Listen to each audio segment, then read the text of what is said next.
إله إلا الله لا إله إلا الله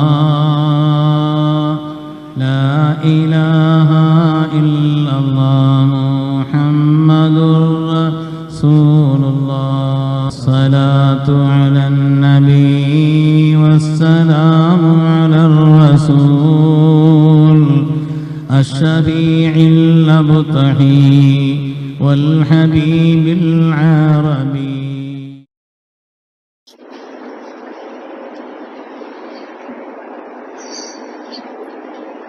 السلام عليكم ورحمة الله وبركاته.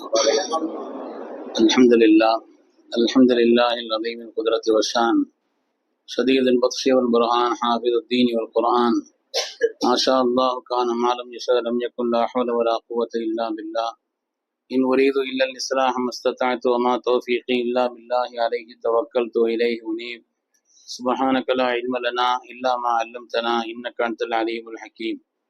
قال الله سبحانه وتعالى في القرآن الحميد بسم الله الرحمن الرحيم وقل ربي أدخلني مدخل صدق وأخرجني مخرج صدق واجعلني من لدنك سلطانا نصيرا. وقال النبي صلى الله عليه وسلم إنما الأعمال بالنيات وإنما لكل امرئ ما نوى. கண்ணியமிக்க முஃமினீன்களே, அல்லாஹ்வின் நல்லடியார்களே, அருமை நாயகம் ஸல்லல்லாஹு அலைஹி வஸல்லம் அவர்களின் பாக்கியம் நிறைந்த உம்மத்துமார்களே, ரப்பு சுப்ஹானஹு வ தஆலா அவனுடைய மேலான கட்டளையை ஜும்மாவுடைய ஃபர்தை நிறைவேற்றுவதற்காக ஒன்று சேர்ந்திருக்கக்கூடிய நம் எல்லோரையும் அல்லாஹ் கபூல் செய்தருள்வான். ரப்பினுடைய மேலான திருப்தியை நம்முடைய வாழ்வின் லட்சியமாக கொண்டு இந்த உலகத்தில் அதற்கு ஏற்ப வாழ்ந்து காண்பித்த வள்ளல் முஹம்மது ரசூலுல்லாஹ் ஸல்லல்லாஹு அலைஹி வஸல்லம் பரிசுத்தமான வழியில் நின்று இரு உலகத்திலும் வெற்றி பெற்ற சாலிஹீன்கள், அருளாளர்கள், வலிமார்கள், நாதாக்கள், நல்லோர்களின் கூட்டத்தில் அல்லாஹு தஆலா நம்மையும் நம் சந்ததிகளையும் கபூல் செய்தருள்வான். கண்ணியமிக்க முஃமினீன்களே, இஸ்லாமிய மார்க்கத்தினுடைய ஒரு முஸ்லிமான மனிதனுடைய நோக்கம் என்பது அல்லாஹ் ரசூலுடைய திருப்தியை பெறுவதுதான். அதற்கான வழிகளைத்தான் குர்ஆன் நமக்கு தெளிவுபடுத்தி சொல்லி காண்பிக்கிறது. அதுதான் ஆன்மீகத்தினுடைய உச்சமான ஒரு நிலையும் கூட. ஆன்மீகத்தை எந்த அளவிற்கு இஸ்லாம் வலியுறுத்தி சொல்கிறதோ அதே போல உலகியல் ரீதியான, அரசியல் ரீதியான, அதிகார ரீதியான காரியங்களையும் அதை அடைவதற்குண்டான முயற்சியும் அதனுடைய தீமைகளிலிருந்து நம்மை தட்டி கொள்வதற்குண்டான வழியையும் சொல்லி காண்பிக்கிறது. ஆன்மீகத்தினுடைய உச்சம் என்று ஸல்லல்லாஹுடைய வரலாற்றை எடுத்து சொன்னால் மிஅராஜை சொல்லலாம்.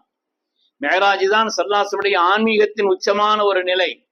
அதே போல அவருடைய அரசியல் வாழ்வினுடைய நிலைப்பாடு என்று எடுத்துக்கொண்டால் ஹிஜ்ரத்தை எடுத்து சொல்லலாம். 13 வருட காலம் மக்கமா நகரத்தில் கண்மணி ரசூலுல்லாஹி ஸல்லல்லாஹு அலைஹி வஸல்லம் அவர்கள் தீனை சொன்னார்கள், மக்களுக்கு அல்லாஹ்வை சொன்னார்கள். ஆனால் மக்கமா நகரத்தில் இஸ்லாத்தை ஏற்றவர்கள் கிட்டத்தட்ட ஒரு 500 பேருக்கு உட்பட்டுதான். மதீனா முனவ்வரா செல்கின்ற நேரத்தில் ஹஜ்ரத் ரசூலுல்லாஹி ஸல்லல்லாஹு அலைஹி வஸல்லம் அவர்கள் ரப்பிடத்தில் துஆ செய்தார்கள். ரப்பி அத்கில்னி முத்கல சித்கின் வ அக்ரிஜ்னி முக்ரஜ சித்கின். யா அல்லாஹ், நான் பிறந்த இந்த ஊர், வெளியாகுவதற்கு முன்னால் உள்ள இந்த ஊர் மக்கமா நகரமும் பாக்கியமானதுதான், சத்தியத்தின் தலைநகரம் தான், மதீனாவும் பாக்கியம்தான். ஆனால் இதுவரை இல்லாத ஒன்றை நான் உன்னிடத்தில் கேட்கிறேன். வஜஅல்லி மின் லதுன்க சுல்தானன் நஸீரா. ரப்பே, எனக்கு நீ அதிகாரத்தை தர வேண்டும் என்று கேட்டார். மதீனா முனவ்வரா சென்றால் இனிமேல் நீ எனக்கு அதிகாரத்தை தர வேண்டும் என்று கேட்டார். பெருமக்களே, அதனுடைய விளைவு என்ன? மக்காவிலே 13 ஆண்டு காலம் 500 பேர் தான் இஸ்லாமாக இருந்தார்கள். ஆனால் மதீனா முனவ்வரா சென்றதற்கு பின்னால் இந்த இஸ்லாமிய மார்க்கத்தை ஏற்றுக்கொண்டவர்கள், சத்திய வழியை பின்பற்றியவர்கள் அந்த 10 ஆண்டு காலத்திலேயே 1,50,000 மேல். வாழ்க்கையிலே அதிகாரம் இருந்தது என்று சொன்னால் தனி மனிதனுடைய வாழ்க்கையிலும் சமூக ரீதியான வாழ்க்கையிலும் அதிகாரம் இருந்தது என்று சொன்னால் எப்படிப்பட்ட உயர்நிலையையும் ஒரு மனிதன் நினைத்ததை அடைந்து கொள்ளலாம் என்பதை உலக ரீதியாக நடைமுறையில் நாம் பார்க்கிறோம். கேரளாவினுடைய முதலமைச்சராக கோயா அவர்கள் பொறுப்பேற்ற நேரத்தில் முஸ்லிம்கள் எல்லாம் சொன்னார்கள் அவரிடத்திலே, நீங்க போலீஸ் தீவத்தை கையில் எடுங்க, அரசாங்கத்துல போலீஸ் துறையை கையில் எடுங்கள், நம்முடைய பிள்ளைகள் அதிலே உயர்நிலையில் வர வேண்டும், மற்றவர்களால் மதிக்கப்பட வேண்டும் என்று எடுங்கள் என்று சொன்ன நேரத்தில் மறுத்துவிட்டார். அவர் சொன்னார், எனக்கு அது வேண்டாம், மாறாக கல்வித்துறையை கையில் எடுக்கிறேன் என்று சொன்னார். கல்வித்துறையை கையில் எடுத்த காரணத்தினால், அந்த அதிகாரம் கையில் எடுத்த காரணத்தினால் என்ன இன்னைக்குள்ள விளைவு? கேரளத்தில் ஒரு 4 மாவட்டம் என்று இருந்தால் 4 மாவட்டத்தில் ஒரு மாவட்டத்தினுடைய ஆட்சித்தலைவராக, கலெக்டராக ஒரு முஸ்லிம் இருக்கிறார். அதே போல் அங்கே உள்ள கேரளத்தினுடைய உள்நிலையிலும் சரி, மத்தியிலும் சரி, உலக நாடுகளிலும் சரி, எங்கே எடுத்துக்கொண்டாலும் அந்த கல்வியினுடைய விளைவாக, கல்வி கற்றதனுடைய விளைவாக, அதிலே ஆழமாக எல்லா துறையிலும் அதில் தங்களை மேம்படுத்திக் கொண்டதன் காரணத்தினால் எல்லா நாடுகளிலும் மேம்பட்டு திகழ்கிறார். அதிகாரம் இருந்தது என்று சொன்னால் வாழ்க்கையில் எப்படிப்பட்ட ஒரு உயர்நிலை. அதனால்தான் ஹஜ்ரத் மூசா அலைஹிஸ்ஸலாம் ரப்பிடத்தில் கேட்டார்கள், யா அல்லாஹ், எனக்கு துணையாக என்னுடைய சகோதரர், என்னுடைய அண்ணன் ஹாரூன் அலைஹிஸ்ஸலாமை எனக்கு துணையாக நீ அனுப்புன்னு கேட்டான். அல்லாஹ் சொன்னா, துணையாக மாத்திரமல்ல, அவரை நபியாக ஆக்கி அனுப்புகிறேன். சனசுத்து அலதக பிஅஹி வனஜஅலு லக்குமா சுல்தானன் ஃபலா யஸிலூன இலைக்குமா. உங்களுடைய புஜத்தை நாம் வலுப்படுத்தி விட்டோம் உங்களோட அனுப்பிவிட்ட காரணத்தினால். அதேபோல் உங்கள் இருவருக்கும் நாம் சில அதிகாரங்களை தந்தோம், யாரும் உங்களிடத்தில் நெருங்க முடியாதுன்னு சொன்ன. இன்னைக்கு அதிகாரம் இருந்தது என்று சொன்னால், அதனுடைய நிலைப்பாடு இருந்தது என்று சொன்னால், மற்றவர்களை நெருங்க முடியாத அளவிற்குண்டான, தீமைகளால் நெருங்க முடியாத அளவிற்குண்டான ஒரு நிலையை உண்டாக்கலாம் என்பதையும் குர்ஆனுடைய இந்த ஆயத்து சொல்லி காண்பிக்க. இந்த நாட்டிலே என்ன நடக்கிறது? வெறுப்பரசியல். எங்கே பார்த்தாலும் குறிப்பா முஸ்லிம் சமூகத்தின் மீது வெறுப்பை உண்டாக்குவதற்குண்டான ஒரு நிலையில் என்னென்ன முயற்சிகள் செய்ய வேண்டுமோ எல்லா காரியத்தையும் செய்கிறார். ஒரு 2 வாரங்களுக்கு முன்னால் நடந்த நிகழ்வுகள் தான். கர்நாடகாவிலே ஒரு பள்ளியினுடைய தலைமை ஆசிரியராக சுலைமான் என்பவர் இருக்கிறார். ஆனால் அந்த தலைமை ஆசிரியராக இருந்து அவர் நல்ல பெயர் எடுப்பது அங்கே உள்ள சில கண்களுக்கு, இந்த வெறுப்பரசியலை கொண்டவர்களுக்கு பிடிக்கவில்லை. என்ன செய்வது? மாணவர்களிடத்திலேயும் பிள்ளைகளிடத்திலேயும் பெற்றோர்களிடத்திலேயும் நல்ல பெயர் எடுத்திருக்கிறார், சிறப்பான செயல்படுகிறார். அதனால் என்ன செய்தார்கள்? அங்கே உள்ள ஒரு குறிப்பிட்ட ஒரு அமைப்பு, அதிலே சில பேர் சேர்ந்து அங்கே பிள்ளைகள் குடிக்கக்கூடிய தண்ணீரிலே விஷத்தை கலந்து விட்டார்கள். குடித்த சில பிள்ளைகள் மயக்கமான நிலையிலேயே உடனடியாக அது சோதிக்கப்பட்டது. முறையான அதிகாரிகளுடைய, போலீஸ் அதிகாரிகளுடைய விசாரணை, சிசிடிவியுடைய கேமரா, இது எல்லாவற்றையும் பார்த்துவிட்டு ஒரு 3 பேர் இந்த சதி செயலில் ஈடுபட்டதை கண்டுபிடித்திருக்கிறார். ஒரு 2-3 வாரத்துக்குள்ள நடந்த சில நிகழ்வுகள். லண்டன்ல இருந்து ஸ்காட்லாந்துக்கு ஒரு விமானம் பெறப்படுகிறது. நாங்கள் எல்லாம் பத்திரிகையில் படித்திருப்பீர்கள். லண்டனில் இருந்து ஸ்காட்லாந்துக்கு ஒரு விமானம் பெறப்படுகிறது. பெறப்பட்ட கொஞ்ச நேரத்தில் சீட்டில் அமர்ந்த ஒருவர் இறந்தார். அமெரிக்கா ஒழிக, ட்ரம்ப் அழிக என்றெல்லாம் சொல்லிவிட்டு அல்லாஹ் அக்பர், அல்லாஹ் அக்பர், அல்லாஹ் அக்பர் என்று சத்தம் கொடுக்கிறார். என்ன நினைப்பார்கள் இருப்பவர்கள் எல்லாம்? முஸ்லிம்கள் மீது வெறுப்பை உண்டாக்காதா?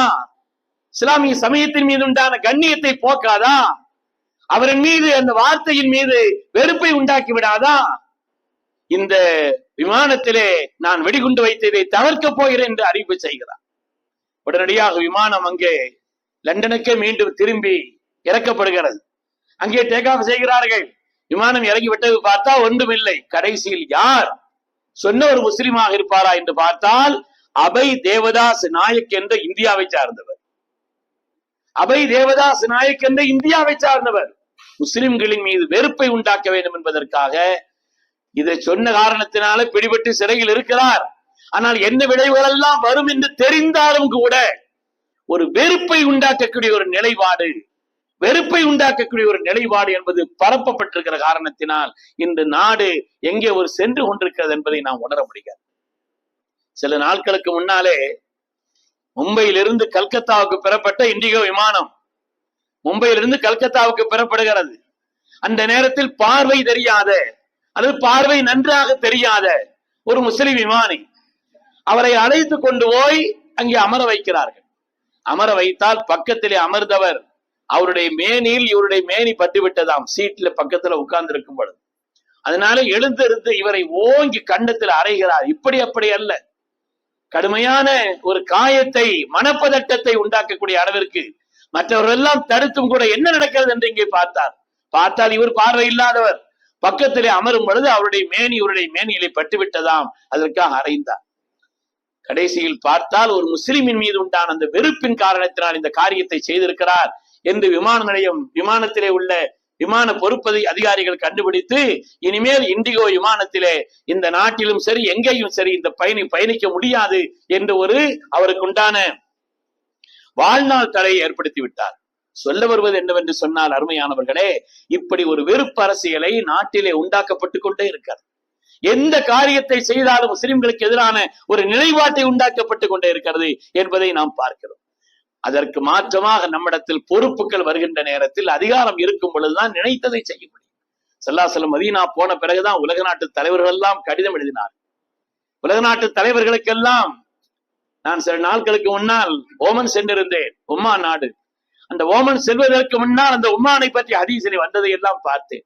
சுப்ஹானல்லாஹ், கண்மணி ரசூலுல்லாஹி ஸல்லல்லாஹு அலைஹி வஸல்லம் அவர்கள் ஒமானை பற்றி, ஓமனை பற்றி, அந்த மஸ்கத்தை பற்றி அவர்கள் ஸல்லல்லாஹு அலைஹி வஸல்லம் சொல்லி இருக்கக்கூடிய செய்திகள், அந்த நாட்டினுடைய மன்னர்களுக்கு கடிதம் எழுதிய பொழுது அவர்கள் அதை வரவேற்றது, அந்த கடிதத்தை அவர்கள் முத்தி தங்களுக்கு அதை ஏற்றுக்கொண்டது, மரியாதை செய்தது.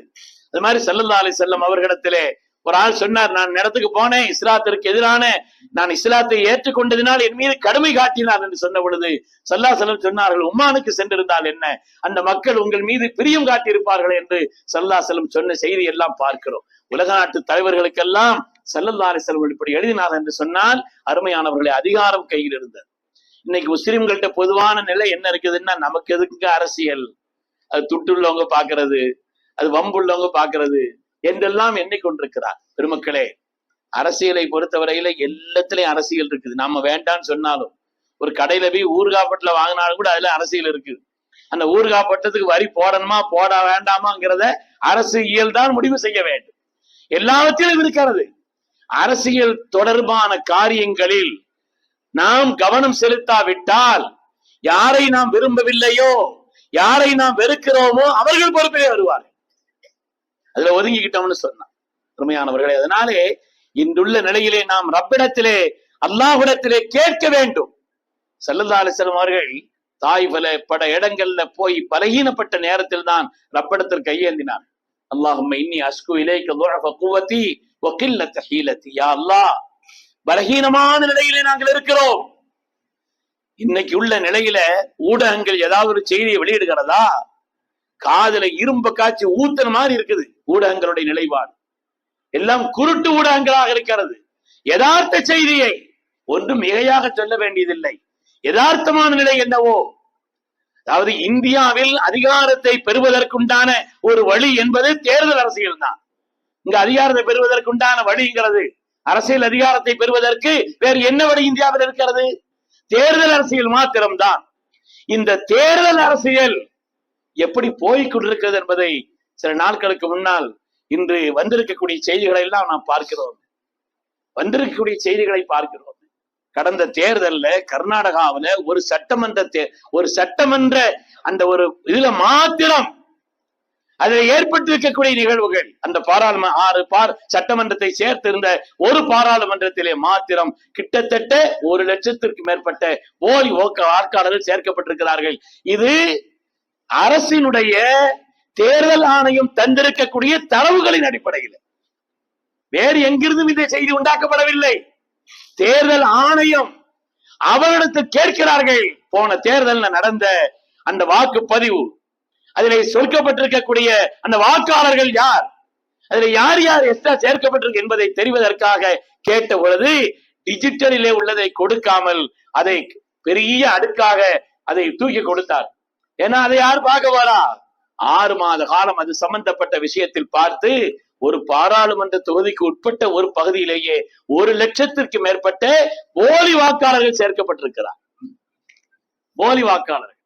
அதே போல ஒரு ரூம், ஒரு அறை, அந்த அட்ரஸ் போடப்பட்டிருக்கு. ஒரு சின்ன ரூம் கூட இல்ல. அந்த ஒரு இடத்திலே 48 வாக்காளர்கள், 48 வாக்காளர்கள், ஒரு குறிப்பிட்ட சின்ன அறை. அந்த அறை கொண்ட அந்த அட்ரஸிலே மாத்திரம் 48 பேர் வாக்காளர்களாக போய் தேடி பார்த்தா அப்படிலாம் ஒருத்தருமே இல்லை, ஆட்களே இல்லை. அது மாதிரி போலி அட்ரஸுகள், ஏராளமான போலி அட்ரஸுகள், இல்லாத முகவரிகள், செல்லாத புகைப்படங்கள், புகைப்படம் போட்டிருக்குது, இப்படி ஒரு ஆளே இல்லை. அதாவது அரசியலில் இந்த அதிகாரத்தினுடைய நிலைப்பாட்டை பெறுவதற்காக எப்படிப்பட்ட சதி சூழ்ச்சிகள் எல்லாம் இன்னைக்கு செய்யப்படுகிறது என்று பார்க்கணும். அருமையான பெருமக்களே, அதனாலே நாம தேர்தல்கள் எல்லாம் வருகின்ற நேரத்தில் நம்முடைய வாக்காளர் பட்டியலில் நம்முடைய வாக்கு இருக்குதாங்கிறத முதல்ல நாம் சரிபார்த்து கொள்ள வேண்டும்.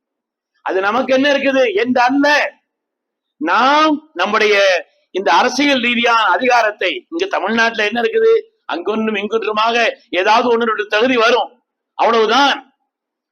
கிட்டத்தட்ட தமிழ்நாட்டிலே உள்ள இஸ்லாமிய சமுதாயத்தினுடைய வாக்கு வங்கி இவர்களுக்கு இருக்கக்கூடிய அரசியல் பலத்தை கொண்டு இங்கே சட்டமன்ற தொகுதியை நிர்ணயிப்பதாக இருந்தால் 40 பேர் சட்டமன்றத்தில் இருக்கணும். 40 பேர் இஸ்லாமிய மக்கள் தொகையின் அடிப்படையில் இருக்க வேண்டியது. ஆனால் ஓரிலக்க எண்களில் தான் இருக்கிறார்கள், ஓரிலக்க எண்களில் இருக்கிறார்கள். அதுவும் இப்படிப்பட்ட போலி வாக்காளர்கள் சேர்க்கப்பட்டால், அதிலேயும் இல்லாத அட்ரஸ்களை சேர்க்கப்பட்டால், அதிலேயும் இல்லாத நிலைப்பாடுகளிலே கடந்த தேர்தலில் உள்ள செய்திகள் எல்லாம் இந்த தேர்தல் ஆணையம் கொடுத்திருக்கக்கூடிய தரவுகளுக்கு பின்னாலே நமக்கு அதெல்லாம் ஞாபகம் வருகிறது. சில இடங்கள்ல பார்த்தா வெற்றி பெறுவதை போல் போய் கடைசி நேரத்திலே ஒரு இடத்துல மாத்திரம், மும்பையில் நடந்த ஒரு தேர்தலில் மாத்திரம் 4:30 மணி வரை வாக்குப்பதிவு சுமாரா இருந்திருக்குது. அந்த 4 மணிலிருந்து 5:30 மணிக்குள்ள மாத்திரம் கிட்டத்தட்ட ஒரு 3 லட்சம் பேர் கிட்ட ஓட்டு போட்டிருக்கிறாங்க. அது எப்படி போட முடியும்? அது எப்படி போட முடியும்? ஆனால் பதிவாயிருக்கு அவ்வளவு பேர். அதாவது அங்கே உள்ள அந்த பூத்துகளுடைய எண்ணிக்கையை எடுத்து பார்த்தார், ஒரு பூத்துல மாத்திரம் பலாயிரக்கணக்கான பேர் பதிவிட்டதாக. அதனாலே நாட்டில இன்னைக்குள்ள இந்த அதிகாரத்தினுடைய ருசி, அதிகாரத்தினுடைய பலம், அதிகாரம் கையில் இருந்தால் எதையும் செய்ய முடியும் என்ற ஒரு நிலையிலே அதையெல்லாம் நீதித்துறை எப்படி போய்கிட்டு இருக்குதுன்னு பாக்குறோம். கோபால கவுடான்னு சொல்லி ஒரு முன்னாள் உச்ச நீதிமன்றத்தினுடைய நீதிபதி டெல்லியில் நடந்த ஒரு கூட்டத்தில் பேசுகிறார். நீதிமன்றம் என்பது இன்றைய நாம சொல்லல, நீதிமன்றங்கள் என்பது இன்று சுயத்தை இழந்து விட்டது என்று சொல்கிறார். சுயத்தை இழந்து விட்டது என்று சொல்கிறார். சுயமாக செயல்பட வேண்டிய ரிசர்வ் வங்கியோ நீதிமன்றங்களோ அதே போல் தேர்தல் ஆணையமோ இன்று எப்படி போய்கிட்டு இருக்குதுங்கிறத நம்ம பார்க்கிறோம். அதற்கு இன்று பீகாரிலே முஸ்லிம்களாக இருப்பவர்கள், தலித்துகளாக இருப்பவர்கள், இன்னும் சொல்ல போனால் பீகார் மாநிலத்தினுடைய துணை முதல்வராக இருந்த அவர் பெயர் கூட வாக்காளர் பட்டியலில் இல்லை. நாடு எங்கே ஒரு நிலையை நோக்கி சென்று கொண்டிருக்கிறது என்பதை நாம் பார்க்க வேண்டும் அருமையானவர்களே. அதனால அது சம்பந்தப்பட்ட விஷயங்கள், மார்க்கம் என்பது ஆன்மீகத்தை அடிப்படையாக கொண்டதுதான். ஆனால் கல்வித்துறையிலே, அதிகாரத்தினுடைய துறையிலே, அரசியல் துறையிலே, இதர காரியங்களிலும் நாம் எந்த நிலையிலும் குறைந்து போய்விடக் கூடாது. அதற்குண்டான முயற்சியை செய்வதிலே நாம் தளர்ந்து விடக்கூடாது என்பதையும் நடைமுறை செயல்பாடுகள் எல்லாம் நமக்கு உணர்த்தி காண்பிக்கிறது. அல்லாஹு சுப்ஹானஹு வ தஆலா கண்மணி ரசூலுல்லாஹி ஸல்லல்லாஹு அலைஹி வஸல்லம் செய்தார்களே, தாய்விலை வைத்து செய்தார்களே, அல்லாஹும்ம இன்னி அஷ்கு இலைக்க துஅஃப குவத்தி, யா அல்லாஹ் எங்களுடைய பலஹீனத்தை நான் உன்னிடத்தில் முறையிடுகிறேன். வகில்லத ஹீலதி, தந்திர உபாயங்கள் எங்களுக்கு தெரியவில்லை ரப்பே, தந்திர உபாயங்கள் தெரியவில்லை, அது எனவே உன்னிடத்திலே நாங்கள் முறையிடுகிறோம் என்று அல்லாஹ்வுடைய ரசூல் சொன்னார்களே. அப்படித்தான் இன்றைய சமுதாயம் இருக்கிறது. அதனால நம்முடைய தனிப்பட்ட குடும்ப ரீதியான காரியங்களுக்கு நாம் துஆ செய்வதை போல நாட்டினுடைய நன்மைக்காக நீதியான தேர்தல் நடத்தப்படுவதற்காக, அதே போல் நாட்டிலே உள்ள இந்த வெறுப்பரசியல் எல்லாம் அது நீங்கி மனிதாபிமானத்தோடு ஒருவர் மற்றவரோடு இணைந்து வாழக்கூடிய ஒரு நல்ல நிலைக்காக வேண்டியும் நாம துஆ செய்யணும். நம்மால் முடிந்த முயற்சிகளையும் செய்ய வேண்டும். அல்லாஹு சுப்ஹானஹு வ தஆலா படம்பெறும் இந்த இந்திய திருநாட்டை பழைய காலத்தில் எப்படி ஒன்றுபட்ட நிலையிலே ஒரு உயர்ந்த நிலையிலே இருந்ததோ அதுபோல் ஒரு நிலை அல்லாஹ் தஆலா ஆக்கி தந்தல் புரிவானாக. யாரெல்லாம் இந்த நாட்டினுடைய அடிப்படை தன்மையை, மனிதாபிமானத்தை இல்லாமல் ஆக்குவதற்கு முயற்சி செய்கிறார்களோ உடைய சூழ்ச்சிகளில் இருந்து அல்லாஹ் இந்த நாட்டை பாதுகாத்தருள்வானாக. ஆமீன் ஆமீன் யா ரப்பல் ஆலமீன். வ ஆகிரு தஅவானா அனில் ஹம்துலில்லாஹி ரப்பில் ஆலமீன். அஸ்ஸலாமு அலைக்கும்.